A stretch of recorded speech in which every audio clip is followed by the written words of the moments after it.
دینا ہے، ایمانداری سے دینا ہے، یہ کرنا ہے، یہ کرنا ہے، یہ وہاں کا حق ہے، یہاں بھی نیوزی لینڈ میں آ کے۔ مگر اس کائنات میں آنے کا کیا مقصد ہے وہ ڈھونڈنا ہے ہم نے۔ ہمارے نیوزی لینڈ میں تو آنے کا مقصد یہ کہ یہ ٹرائی سیریز ہے، ٹرائی سیریز کھیلیں گے، 100% دیں گے، سب کچھ کریں گے، جیتیں گے انشاءاللہ کا مقصد ہے۔ پھر یہاں سے آسٹریلیا جائیں گے، وہاں پہ ورلڈ کپ مشکل جائے گا، وہ الگ مقصد ہو جائے گا پھر ہمارا۔ یہ کرکٹ یہ دنیا کا مقصد چل رہا ہے۔ کائنات میں کس لیے آئے ہوئے ہیں، اس دنیا میں کس لیے آئے ہوئے ہیں؟ اللہ جل جلالہ کی ذات کو پہچاننا ہے، یہ ہمارا مقصد ہے۔ اگر ہم نے اللہ کو نہیں پہچانا تو ہم نے کچھ نہیں پایا۔ پھر جس نے اللہ کو پہچان لیا اسے سب کچھ مان لیا، اور جس نے اللہ کی مانی اس کو سب کچھ مل گیا۔ اب اللہ کون ہے؟ اب اللہ کون، کیا اللہ نے کیا کیا کیا ہو؟ اللہ جل جلالہ خالق ہے، اللہ کے سوا کوئی خالق ذات نہیں۔ اللہ جل جلالہ مالک ہے، اللہ کے سوا کوئی مالک نہیں۔ اللہ جل جلالہ رازق ہے، اللہ کے سوا کوئی رازق نہیں۔ اللہ جل جلالہ رب ہے، پالنے والے ہیں، اللہ کے سوا کوئی رب پالنے والا نہیں۔ یہاں پہ ساری بات ختم ہو جاتی ہے اگر ہم ان چیزوں کو مان لیں۔ صرف حاجی صاحب فرماتے تھے، حاجی دعا صاحب، کہ اگر اللہ شما فرمائے کہ 1000 دفعہ یا 10,000 دفعہ اگر منہ سے الفاظ نکلتے ہیں کہ اللہ سے ہوتا ہے، اللہ کے جیسے کچھ نہیں ہوتا، یہ بہت بھاری الفاظ ہے، یہ بہت بھاری الفاظ ہے کہ بھی اکیلے روم میں بیٹھ جاؤ اور یہ الفاظ بار بار دہراؤ، آواز دے، ذرا آواز تیز کرو کہ آپ کی کان سن لیں، پھر دیکھنا کیا فیلنگ آتی ہے کہ اللہ سے ہوتا ہے، اللہ کے جیسے کچھ نہیں ہوتا۔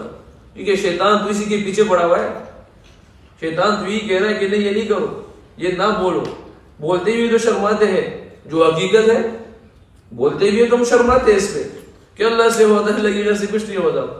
10,000 یا 1000 دفعہ یہ الفاظ منہ سے نکلیں گے، ایک دفعہ دل مانے گا، ایک دفعہ دل سے آواز آئے گی کہ اللہ سے ہوتا ہے، اللہ کی وجہ سے۔ اور پھر عائشہ فرماتے تھے کہ آپ کے الفاظ ضائع نہیں جا رہے ہیں، اگر 10,000 دفعہ 20,000 دفعہ 30 دفعہ بھی بولتے رہو، یہ چلتے رہا یہ انتظام کہ اللہ سے ہوتا ہے، اللہ کی وجہ سے کچھ نہیں ہوتا، کہ تیرے ہر الفاظ کا جواب اللہ پاک اوپر سے دے رہا ہے۔ اور پھر وہ ہوتا ہے کہ اے بندہ تو نے سچ بولا ہے، مجھ سے ہی ہوتا ہے، میرے غیر سے کچھ نہیں ہوتا۔ اب یہ اللہ کا نظام، اللہ چلا رہا ہے اور ہم اللہ کو نہیں ڈھونڈ پا رہے ہیں، ہم کوئی اور چیزوں پر پھنسے ہوئے۔ رب اللہ جل جلالہ ہے۔ روایتوں میں آتا ہے، مفہوم ایسے ہے، ایک دفعہ موسیٰ علیہ السلام کو تکلیف ہوئی، بیماری آئی، تو موسیٰ علیہ السلام اللہ سے رابطہ کیا اللہ پاک سے کہ اللہ مجھے تکلیف ہے۔ اللہ پاک نے فرمایا اے موسیٰ ایک جنگل بتایا، فلاں جنگل چلے جاؤ، اس جنگل میں پودے پتے جو چیزوں بتا دیے وہ کہو شفا ملے گی۔ موسیٰ علیہ السلام اسی جنگل جاتے ہیں اور اسی جنگل کے جو پودے پتے بتائے ہوتے ہیں وہ کھا لیتے ہیں، اللہ ہی شفا دے دیتا ہے۔ اب کچھ عرصے بعد پھر وہ تکلیف آ جاتی ہے، الکمی شما فرمائے۔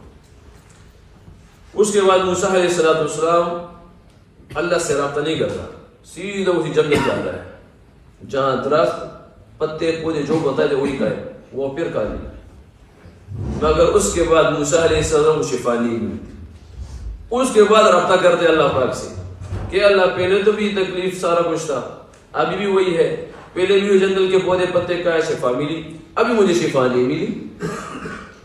تو اللہ پاک ایسا فرماتے اے موسیٰ اس جنگل میں، اس پودوں میں، اس پتوں میں شفا نہیں تھا، تیرے لیے میں نے شفا کا ذریعہ بنایا۔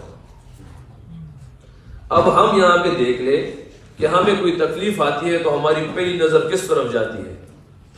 کیا ہماری پہلی نظر مسجد میں 2 رکعت پہ جاتی ہے کہ نہیں؟ کیونکہ نبی علیہ السلام کے حدیث کو بار گیا تو روایتوں میں آتا ہے کہ نبی علیہ السلام کبھی سخت امر پیش آتا فوراً نماز کی طرف متوجہ ہو جاتے تھے۔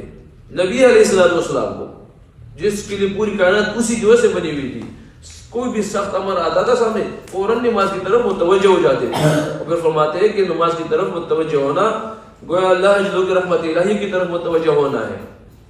مگر ہم خود دیکھ لیں کہ ہم پہ اگر کوئی تکلیف آتی ہے تو ہماری نظر کس طرف جاتی ہے؟ اگر کوئی کاروباری دنیاوی کوئی چیز ہے تو کوئی بندہ ڈھونڈنے کی کوشش کرتے ہیں، کیا اس کے تھرو چلے جائے یہ کام ہو جائے گا۔ اگر کوئی بیماری وغیرہ ہے تو پھر کیا کہتے ہیں، سیدھے ڈاکٹر کی طرف ایمرجنسی میں دوڑتے ہیں۔